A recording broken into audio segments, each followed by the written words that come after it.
Welcome back, folks, to the Mailrite Show. This is episode 176. We've got a returning guest. We thought he did a fantastic job last time. We thought we're just going to have him back. And I'm going to destroy his name, but I'm going to have a go. That's Gaurav Gambhir. How bad did I do, or how good? A little bit bad. I think Robert does it much better. Oh, right. So, would you like to introduce yourself? Yeah, sure. My name is Gaurav Gambhir. Right. We'll get there one day, don't worry. Right. Yeah. And could you tell them where you're based? And So I'm based in Philadelphia. I have a team called the Condo Shop, Black Label. And I have Rent Philly. So we focus on rentals, luxury condominiums. We are part of Keller Williams. And I have a management company and a construction company and an investment company. So we try to capture a lot more on every aspect of real estate. And then we just bought a market center, which is the franchise in Philadelphia, KW Philadelphia. We have a team of about 400 people. And that brought us a title company with it. So in other words, you're just a busy guy in general, right? Robert, would you like to introduce yourself to the new listeners and viewers? Sure. Yeah, I'd love to. So first of all, I want to give a shout out to my co-host, but I'm gonna steal the spotlight for a second because I want to give a shout out to my co-host Jonathan, who actually runs the Mailrite Show. He told me that we've had our largest audience in November of 2018. So thank you for all those that tune in and listen. Thank you, John, because he definitely runs every single thing related to the show. All I do is show up. So I just wanted to say on air, thank you very much. If for some reason you're fascinated by this guy with the two little things in his beard, you can go to inboundrem.com. I'm a real estate marketing guy and an SEO guy, and I try to give out a lot of my wisdom for free. If you can even call it wisdom, it might just be bad advice. Over to you, John. Oh, no, I wouldn't. No, Robert does his research. He truly does. Right. So, Gova, we're going to discuss in this first half Zillow. Basically, can you give us what your basic views of Zillow, what they are, have you used it, and what do you think some of its strengths and some of its weaknesses are? Sure. I think Zillow is a fantastic company. They came with the logic of everybody else was building websites for agents, for themselves, for teams, and Zillow came about and said, instead of agents holding on to information that they felt was proprietary to them or was their value proposition, we're going to open up and allow many people to go online, create a great SEO program, and have one portal for everybody to come in. Great concept, perfect scenario. They're doing fantastic on that level. I think what happens afterwards, Zillow started growing more further and further, and they started invading into the real estate agents domain. And I think that's where the conflict started. So I think that's a conversation that to be had today of how such a great company, great concept, and then where we are today and where do we see Zillow, and why is everybody talking so much about Zillow, how big they have gotten, and the real estate industry is looking them as one of the biggest threats to the real estate industry. Yeah, I think that's a very good synopsis. What do you think, Robert? I love the fact that we're having the conversation. I have a lot of clients that on both sides of what I call the Zillow equation. On the one side, I have clients that invest a ton of time. There's this huge community of realtors that sit on some kind of board that Zillow has. Like it's a community of realtors that kind of give them their industry feedback. And I have a couple of clients that sit on that board. And I know what they were thinking when they went and did this most recent switch where they were doing hot transfers from people. And I thought it was a major mistake. I thought it was a horrible, horrible mistake before they even did it. And then I have the other side. Can you give a little bit of background about these hot switches, as you call it? Sure. Well, here's what, as I understand it, here's what happened. Zillow was looking at the data.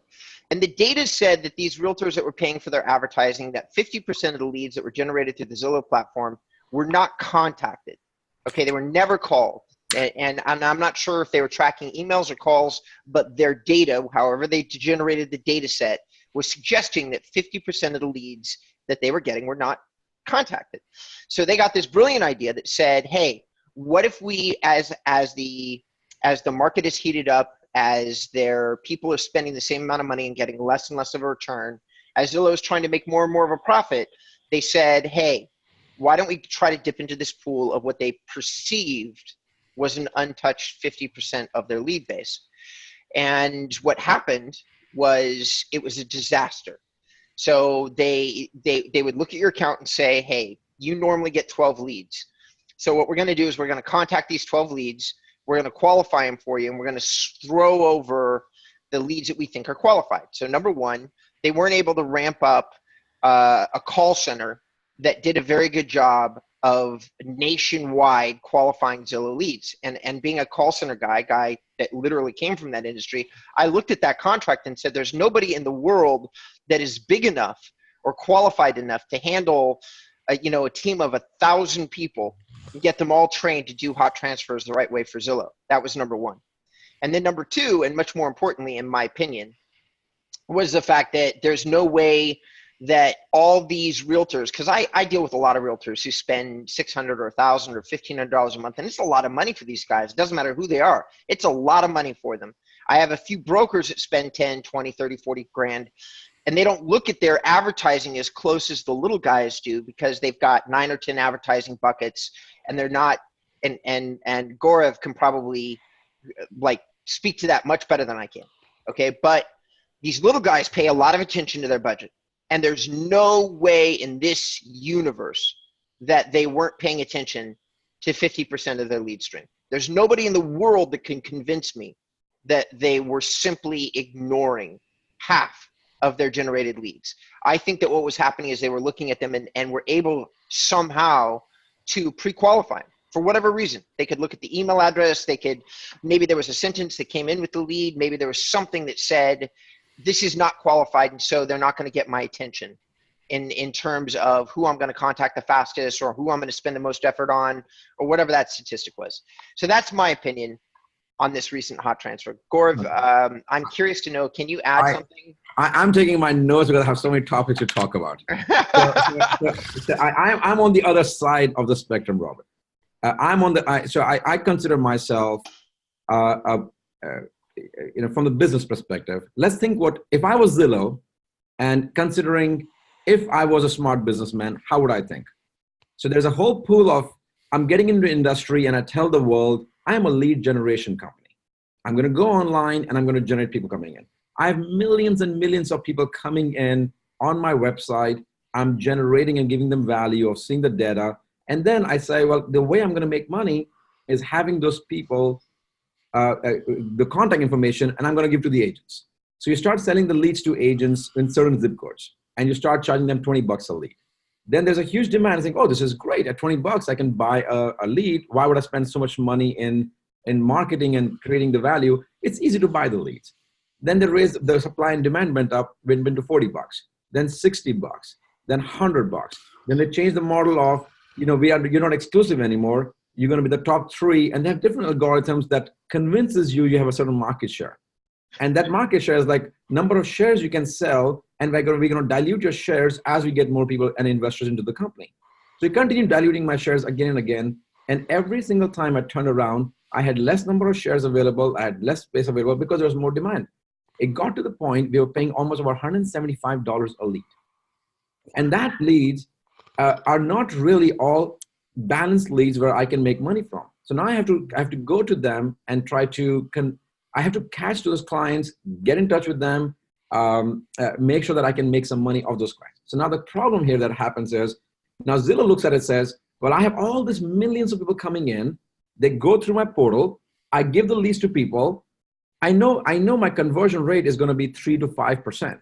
They understand that already. However, I have no idea who these 3 to 5% people are. So now the agents gets the lead, they go them through dot loop, they have the transaction, and they know, then they're the repeat clients. I want to get sphere of influence. I'm going to do client appreciation parties. I have all those things. And Zillow now going back, wearing my Zillow hat and saying, how do I get them? I've already spent all this money getting them on my website, and I sold them once. It's best if I sell them the second time, but I don't know what they bought. So I go to the realtors and say, you have to come back to Zillow and feed me the information of which transaction have you completed.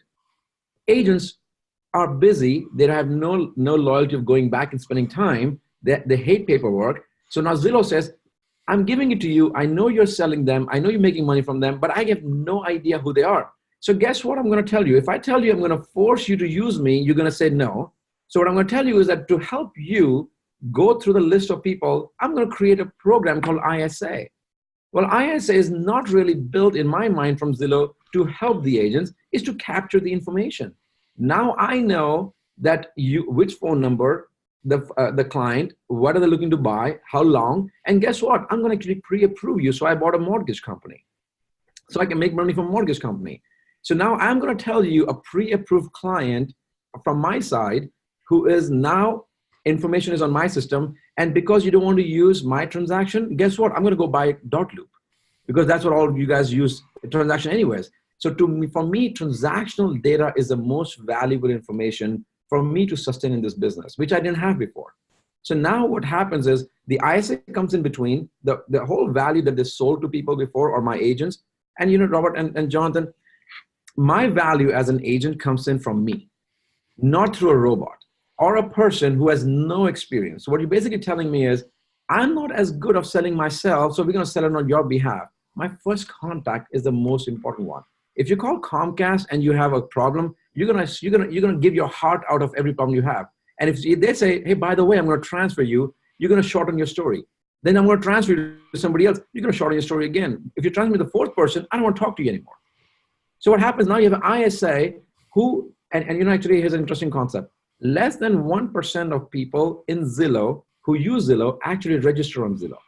They have no idea who these people are. It's like going to a market, a shopping market. Who is coming in Whole Foods? You have no idea.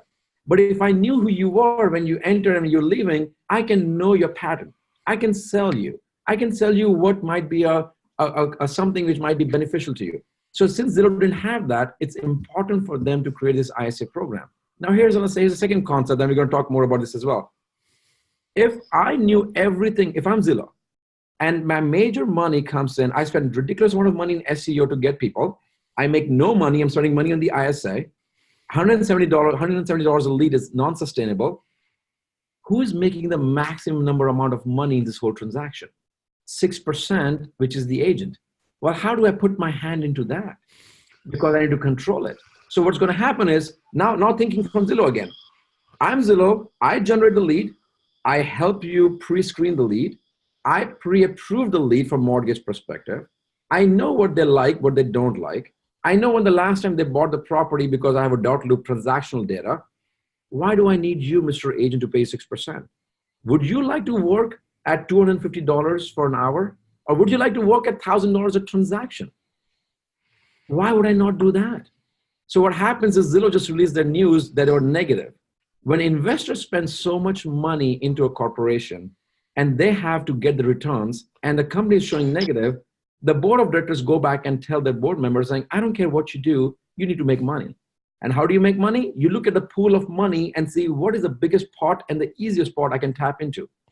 So I feel that dot loop buying for transactional data, which they never had because they're not brokers, the iBuyer program, testing the market, buying a mortgage company, getting agents and understanding with them how the transaction is done. So I believe all this iBuyer program and using third-party brokers is a demo and a timeline for them to learn and understand what is the real value of the agent in this transaction. Once I understand what your real value in the transaction is, I'm going to take some value away and reduce the cost for myself. I think that's where Zillow is going at this point. So I'm on the other side of the spectrum, and this is my theory. And every step of the way, if you're just a lead generation company, why are you buying a mortgage company? Why are you buying homes? Why are you starting to buy dot loop? Why do you need all those things if you're just a lead generation company? No, they're planning to be a massive brokerage, and they're trying to, that's what happened. The owner of the company who went into the Netflix program and who, he understands, bless you, he understands how the idea is, in this industry, there's two scenarios, right? I think we discussed this last time. There's one realtor program, one industry is the physical real estate industry where we are the agents on a physical level, and there's an online industry. So the physical industry is saying, how can I use technology online and use that to my benefit? The online industry is thinking, how do I kick you behind as fast as I can before you get out of the industry so I can capture some of your market share? So there's a constant battle. So we want to be in the online space want to be in the retail space. Amazon buys Whole Foods, we go online. Zillow's next step after capturing the online space is get in the physical space. It's just logical sense. That's how I feel. All right. I love that. Go ahead, John. You seem like I'm interested in your response. I think you put it very eloquent, in a great way, a very clear way. What do you reckon, Robert? Well, one, I really appreciate Gaurav's total outline of the way that he perceives Zillow, because he has a deeper understanding of the real estate transaction process than I do by about a million miles.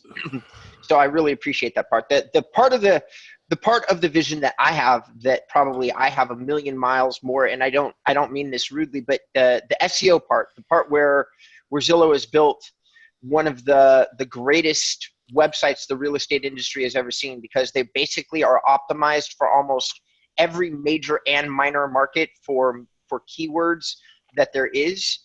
And so I guess my only comment is, I do agree with what you're saying.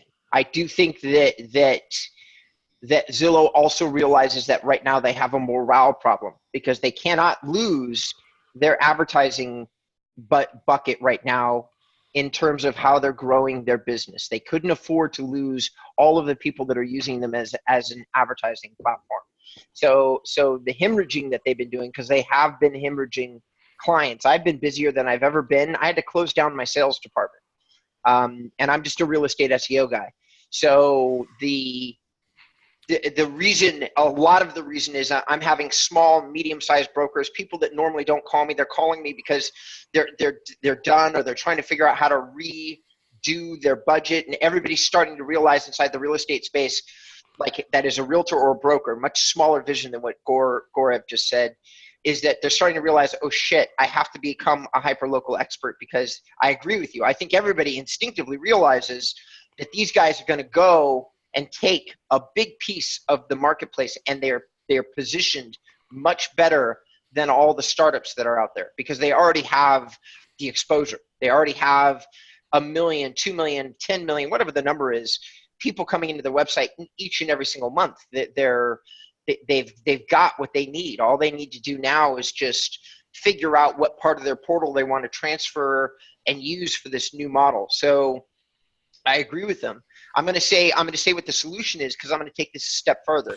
I think we need to go for a break first, and then Robert's going to tell us the solution when we come back. So get ready, folks. We're going for a break. Marketing solution. We're coming back.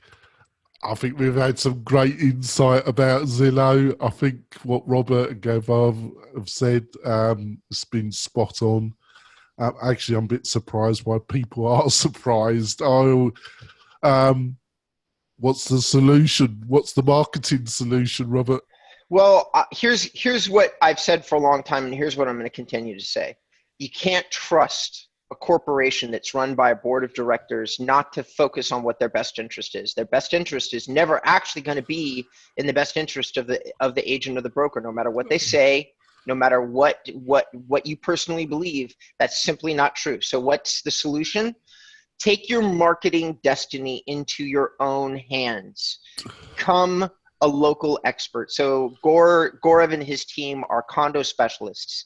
If I was on his team, and let's say I'm just starting and I'm at the very bottom of the stack, he's got 400 people and his hands are in all of these different real estate pies, I'd pick 10 buildings in my local market, and I would become an expert. I mean, I would go to the homeowners association meetings.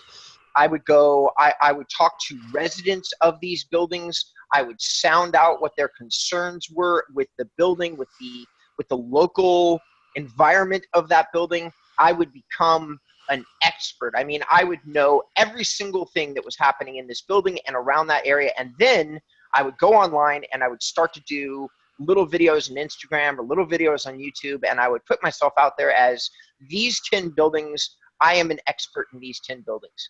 because nobody can take away your expertise. And that's the one thing that Zillow is missing and will always be missing, is that they don't have the boots on the ground in order to own that market share.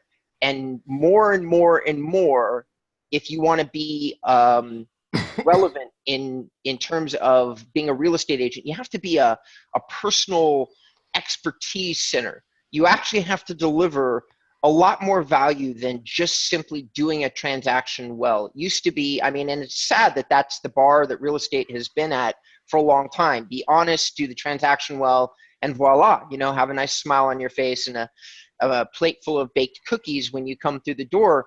That's been enough for many real estate agents in many markets for the entirety of their career. I think we need to take it a step further. I think now there has to be expertise, either in a property type or the financial mechanisms of the transaction, or all of the above. And what's more, you have to figure out the new technology in order to advertise your expertise. It's not enough to say that I'm an e-pro. What does that even mean? Because your buyers don't know.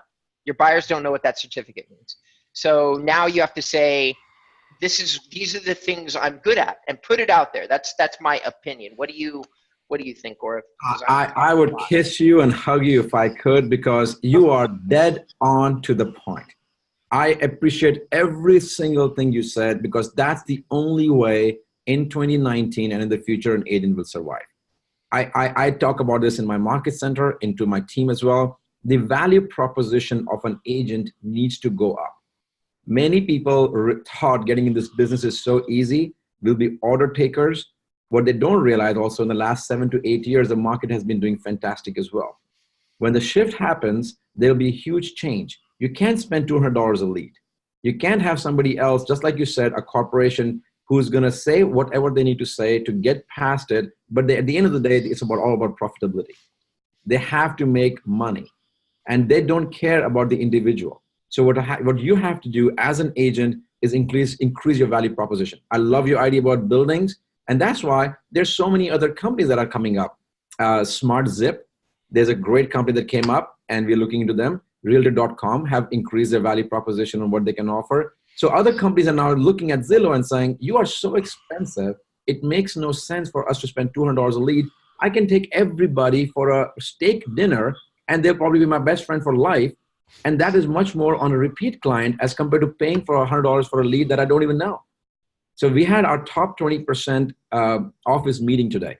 Within the meeting, we had almost about $600 million worth of business in teams that happens in a room. And out of the room, what I realized was more than $250,000 worth of Zillow ad will be taken off in 2019.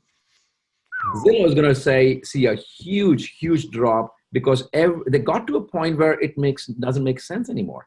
So people are saying, where else can I spend the money? And I can spend that much. And somebody made a point about a few months ago. If you spend $50,000 with a full-time person in your office, in your team, with social media, SEO, going and generating your leads, client appreciation, 33 touches, follow-up, newsletters, that value is way better than paying $150 a lead on Zillow. So people are realizing, and thanks to Zillow as well, that they raised it so much, it is a self-realization. They're kicking themselves out of the market for such high value, high value they're charging. It doesn't make sense anymore. So I want to add one more point to you, Robert. There's, I'll talk about two different worlds, that is retail and is online. There's also two different concepts of a realtor. So we were the realtors in the past where it was only about a realtor without using technology. Then the technology came in. Now we're both competing for the space. So there's terminology that Gary Keller uses a lot. There is an agent-enabled tech. So technology like Zillow, but who wants to become an agent-centric as well. But there are companies like Redfin. There's a local company called Hauser. So they say we can use technology so much that we can discount our brokerage fees because the agent is not doing as much value. That's what Zillow is going to do. We're going to do so much online that we need a person in a broker level or an agent level that is going to only do certain portion of the job, so you don't have to pay the realtor anymore. They don't want to take the realtors away. They only want to take two-thirds of the income away from the realtor, because the value in their minds is left at 1/3. So that's what Zillow is trying to do. But from the agent's perspective, we are tech-enabled agent. So what, we are using technology enabling us to be better agent. What has happened in the past, all agents were going and using separate client or separate vendors, help me with SEO, help me with my website, help me with my transaction management. So a company, and I'm not going to spend too much time with with Keller Williams. I'm part of Keller Williams, but KW and others, but KW, I can speak on their behalf, is one of the companies that looked at all those things and said, we are so distracted and diversified amongst the company itself. The company, because it's privately held, Gary Keller spent close to about $100 million and built one centric website and a system and processes for every agent in the company to use. That creates uniformity. That creates one centralized space that can compete with a company like Zillow. When Keller Williams announced their Kelly app, Zillow stock went down 6%. That's how impactful companies from the brokerage side are going to make a difference. Investors thought nobody is investing in technology. That's great. We can take the market away. Then the brokerage community is waking up. They're finding all these avenues. We are having this conversation. We wouldn't have this conversation 3 years ago. We would have probably said how much money are we going to spend in Zillow. But now they were all looking back and saying, what do we do because this is a threat to the industry? So that is changing. The value proposition has to change. That's why I was so happy to hear what you were saying, Robert. You are dead on to the point. If people don't realize this, what you're saying, in 2019, all those order takers for the business will be gone. The shift is coming, and people need to realize they need to increase their value. Otherwise, they won't be in this business anymore. I just wonder, before we end the podcast part of the show, it's gone amazingly quickly.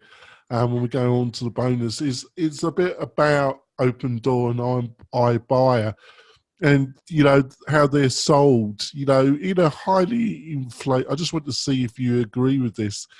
In a highly inflated market, having somebody just buy your house in 2 days, and then basically they're kind of flipper. They do some basic tidying up, some painting, and then they put the house on the market.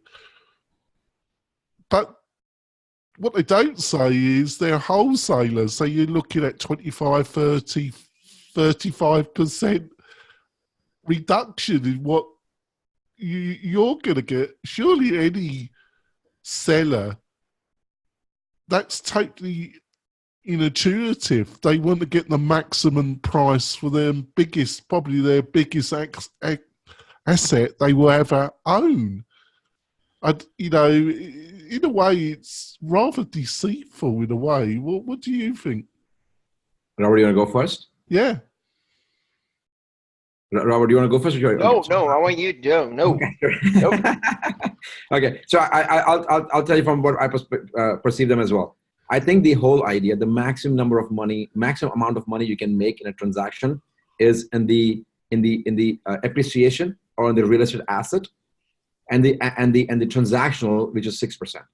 There's money to be made on the mortgage side as well, and there's title. That's why they call the ancillary services of a business. That's the 4 main pieces. So if a company is now getting like Open Door or even iBuyer program, what they are doing now is they're trying to test. If I have the technology and I have the agent, I don't know as a consumer, I'm not the seller, I'm not the buyer.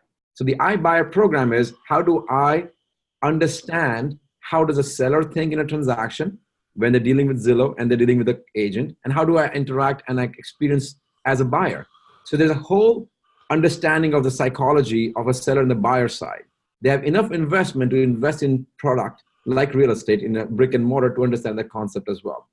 What they're also doing at this point, from the real estate buying perspective of the properties, is if they're controlling the market and they understand from the asset perspective how much market share they can get, it will make a difference from their perspective how they can control the market going out as well. So I don't know if Jonathan, if I answer the question in a way that you pointed that you have very succinctly. What you're saying is they're going to cut the amount the agent at 6% down to a much lower figure. They have the loan company, so they get their chunk of that. They get another part of the puzzle, so they get a profit element from that. So what you're saying is they also want to get the information. So a normal wholesaler, would want a fair, it's not a great deal unless you're a distressed buyer. That is correct.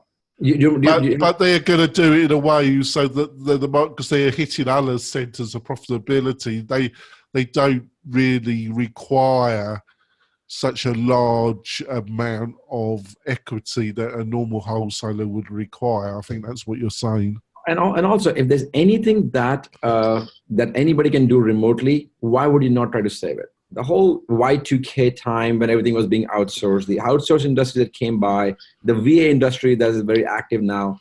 I'll give another example. How many times did we go to Circuit City in the past, look at a TV, have a salesperson explain every single thing about our technology, because that was a value proposition, nobody could answer my questions, and then go on Amazon and buy it? That's what was happening with Circuit City all throughout the country. People are going, taking the value out, and I'm going to go online and buy it. What happened to Circuit City? They went out of business. So that's what's going to happen. That's what's being tried, is saying, well, if the agent can help me answer all the questions, but I can go online and put an offer and have them do a transaction online, then why do I need the agent? Unless the agent's value proposition goes higher. Oh my God. Listen, I don't want to weigh in on this topic very much. I just want to say I couldn't agree with what you just said, Gaurav, more robustly and more passionately. Like, I don't want to really weigh in on this particular topic, but I do want to say I couldn't agree with you more. Mm-hmm. And I think that's what people have to be aware of with the online thing. And that my only response is to go back to what I previously said. How do you combat that? What's the solution? The solution is to make sure that you are the center of expertise, and people come out of the Zillow search stream. In other words, they do their home search and they're on the platform, but you know what? They also do neighborhood searches. That's your chance as a realtor to as you said, a technology-enabled realtor, is to get them in front of your video or something else, and get them to reach out to you as an expert in whatever you're selling, and then take the transaction away from Zillow. As opposed to them taking it away from you. Because if Absolutely. You become an order taker and you just answer a whole bunch of questions from somebody that contacted you some other way that doesn't have to do with your expertise, then you're gonna. I couldn't agree with you more. So Robert, so now if you were a seller and I came to you as an agent and said, I think you should make some changes. You should have a painter paint few walls, fix with a handyman few things, declutter the house, which is called home staging. I'll have professional photographs taken, and I'll be here for every showing. I can call the handyman right now because I have a relationship in the local neighborhood. He will give you the best price. I'm going to call my staging company. I'm going to call my in-house designer who's going to help us declutter your house. I'll have my in-house person to help you with the designing. That is a great value proposition add as compared to what I have ever done in the past. And also, I know a local guy who's going to come and help you, who's the best of the best to help you move when you're moving. All those value propositions of being a local neighborhood agent is what we forgot. We have to go down to the basics. The agent's job is to make your life and the transaction so seamless and happy that you should be considering that person as part of your family for future transactions. That whole personal concept got taken away. I think we need to go back down to those basics of what does a realtor really do for you? And it is not just about selling the property, it's about an experience. It's all about a customer experience. I think you're so right. Thank you for coming on the show again, Gaurav. How can people find out more about you and your wisdom, basically? Well, my email is best. It's Gaurav, Gaurav, at kwphiladelphia.com, or my website, thecondoshops.com/Gaurav. That's great. And Robert, how can people find out more about what you're up to and your insights, your passionate insights, Robert? Well, hey, this is the last one for the year, and I don't usually plug, but I'm going to plug hard this time, John. I'm going to shock you. So for the people that follow me, while you can find me at my website, inboundrem.com, I do want to keep everybody posted. I'm going to do one of my very first, they're called a digital tutorial. I'm going to offer it as a separate product from all the things that I normally do. It's going to actually touch on a lot of things that we've talked about on this show. It's not going to be ready for another 60 to 90 days, but for the people here that listen to the podcast, this is my first public announcement that I intend to create this kind of product. And so you should all keep me honest and find my website and then put in a little something in the contact form and said, hey, where's that course that you talked about, so that I keep making the time to create it. I need to reach out to you as well. Excellent. I'd love that. Well, thank you, listeners and viewers, for coming on the journey in 2018. Robert came on board. He's been a great find. We agree with most things, but I think sometimes we have different views. I think we have quite good chemistry. We've had some great guests as well. And I think we've produced some really useful content and insights for our listeners and viewers. Don't you think so, Robert? That's why I keep getting up at 8 o'clock in the morning. All right. This is going to be our last show in 2018, and we'd like to wish you, your family, a great Christmas, a great New Year, and hopefully you're going to be fired up for 2019 to get those results for yourself and for your family. We'll see you in the new year. Whoa. One thing though. There's some bonus content. Oh, yes, we're going to be doing our bonus content as well, which you'll be able to see on the Melwright website and the Melwright YouTube channel. We'll see you soon, folks. Bye. Thank you. I need to go to the means. Could you ask? Sure. Yeah, let's do it. So the bonus content today for our audience, and this is a one-off. We are a real estate marketing show. I just want to be, but it's our last 10 minutes of the show for the entire calendar year of 2018. And I wanted to ask Gaurav if he would share some of his secrets to his success. And he graciously agreed, as he has graciously done most things. So over to you, Gaurav. Thank you for asking the question. It's a very loaded question. People always, you want to reflect back in your life and say, what happened? Why am I doing this? What drives me? And what's your big why? That's a question that everybody asks you. And majority of the time, the answer will come by is my family, my kids. And that stays number one for me as well. What also happens, life teaches you at a certain time, if you are actually fortunate enough to be at a point where you're actually running a team or a company, then you have those employees and the team members that are relying on you. So now here's a different concept that I use, and I talk about this a lot, that has helped me figure out, and it's part of my big why, is I have close to about 400 some people in my organization today. If everybody in the family is about 2 or 3, that's almost about 1,200 people. I have the burden and the responsibility of helping 1,200 people some way or the other. They'll all be fine without me as well. But if I shut down the company today and all my organization, they'll find probably a home, or a better place to be as well, because they're rock stars. But it will rough the waters for a little while. It will have some hindrance in their life for the next few months. Well, I feel like I'm responsible at some extent. Are they going to go to a better Disney resort when they go take the kids? Are they going to order a better expensive steak when they go to a restaurant with their wives? I feel I'm responsible, and I hold myself responsible. I'm not taking credit, but I hold myself responsible in some way that I need to continue doing this to help them. So when I take that burden on my shoulders, I have responsibility of at least 1,200 people in some way or the other that I need to work on. And that pushes me, along with my family, that I need to do this every day. So when I wake up, every minute of the day, every day of the week, I need to be purposeful. If I come back home and I didn't achieve anything or help anyone, disgrace. It's a sad story of the day. It's shame on me for not doing it. And that's what motivates me every day to continue working. You reach a point when money it's not about money.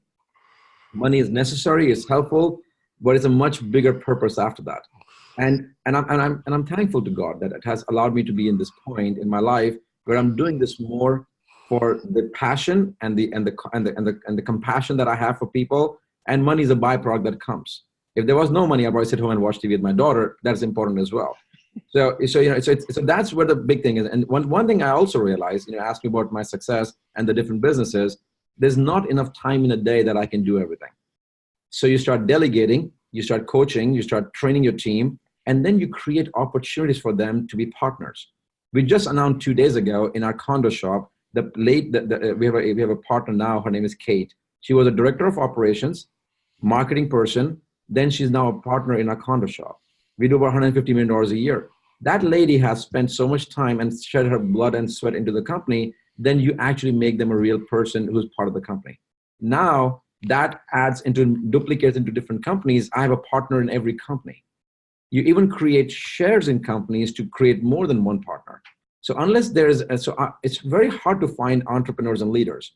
And if you find them and you don't create the opportunity, it's very hard to keep them. It's a constant challenge. how do I find them? And then how do I keep them?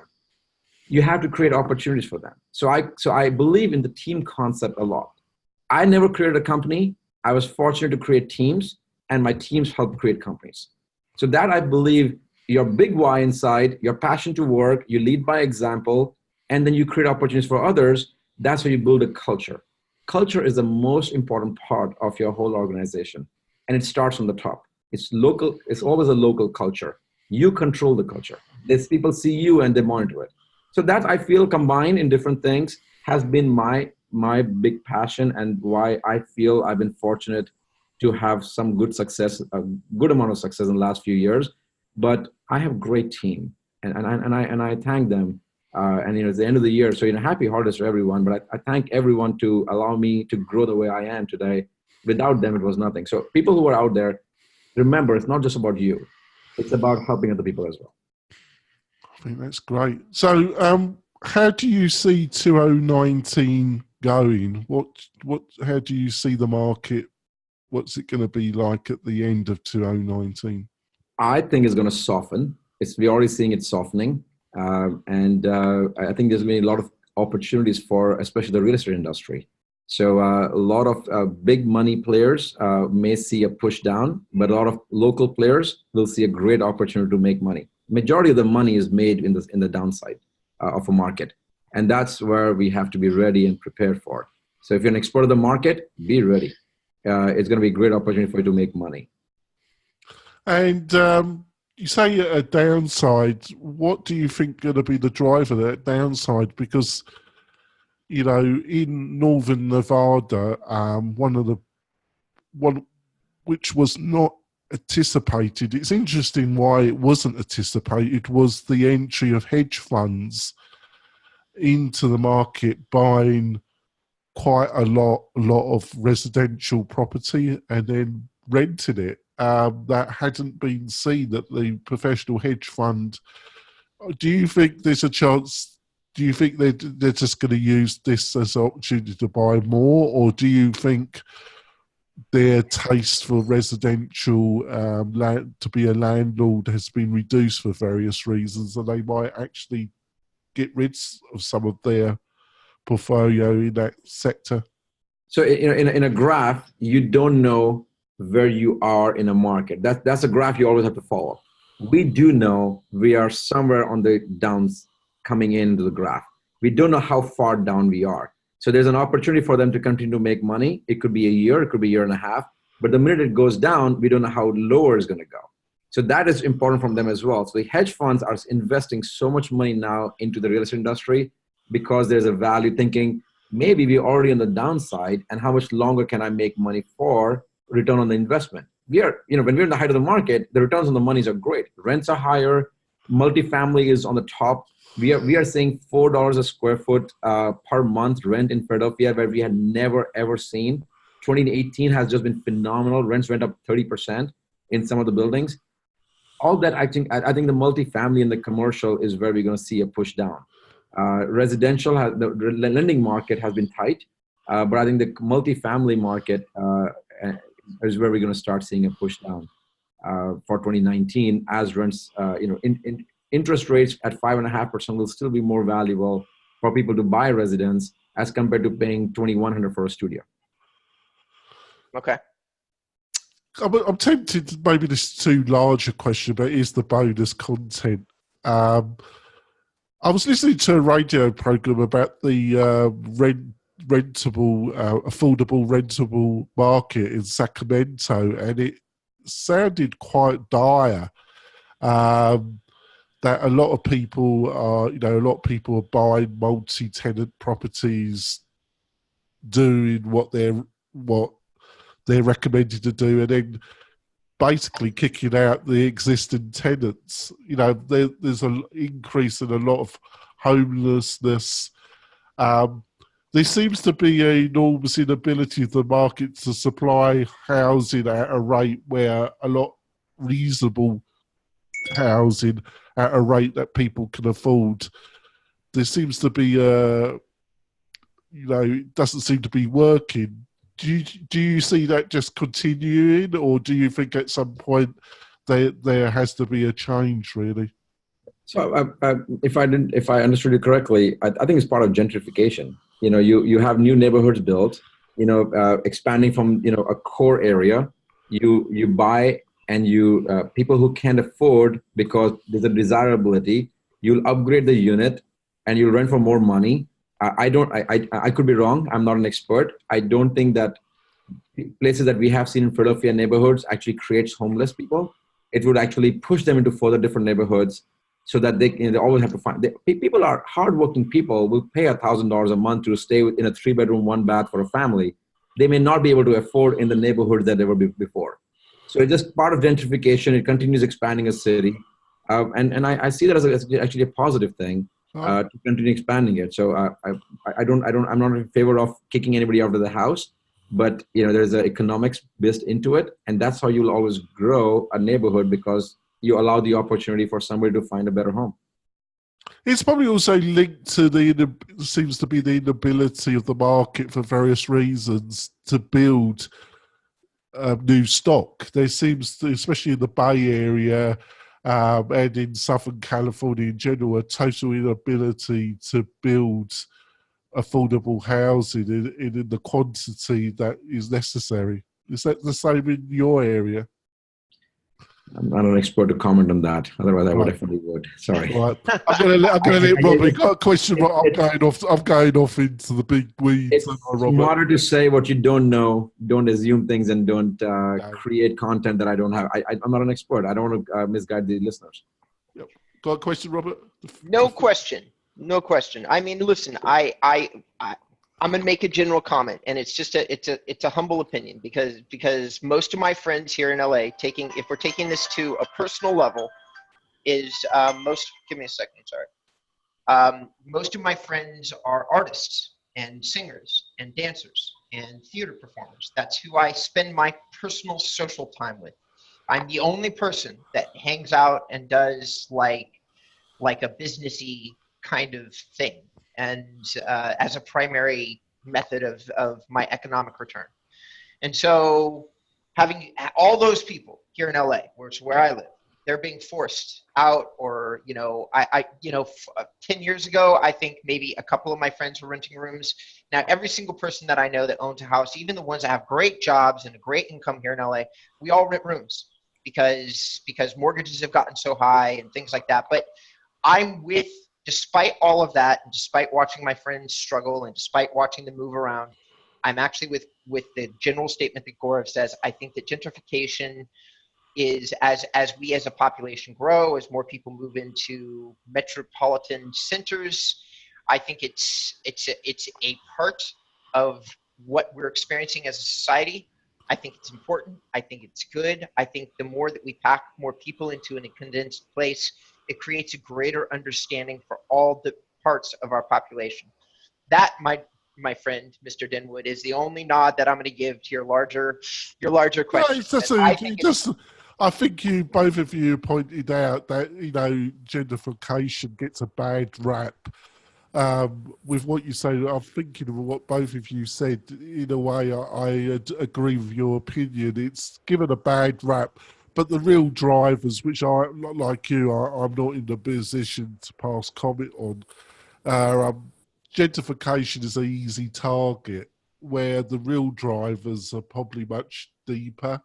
And it's been given, who wants to live in a terrible area? Everybody wants to live in a reasonable area where they can have their children, have a decent community. Who wants to live in a place that's totally grim? I don't think there's many people, is there? No. So, and John, can I ask a favor? I'd like to ask if we can wrap. I have one super quick question for Gaurav before we wrap up, if that's okay. But I don't want to do it online. All right, that's fair enough. So we're gonna end the show now. It's been an interesting conversation. I've gone into the long weeds, but it was in the bonus content, so I think I can be forgiven. Just want to wish you and your family a great Christmas, a New Year, and we'll see you next year, folks. Bye. Happy holidays, everyone.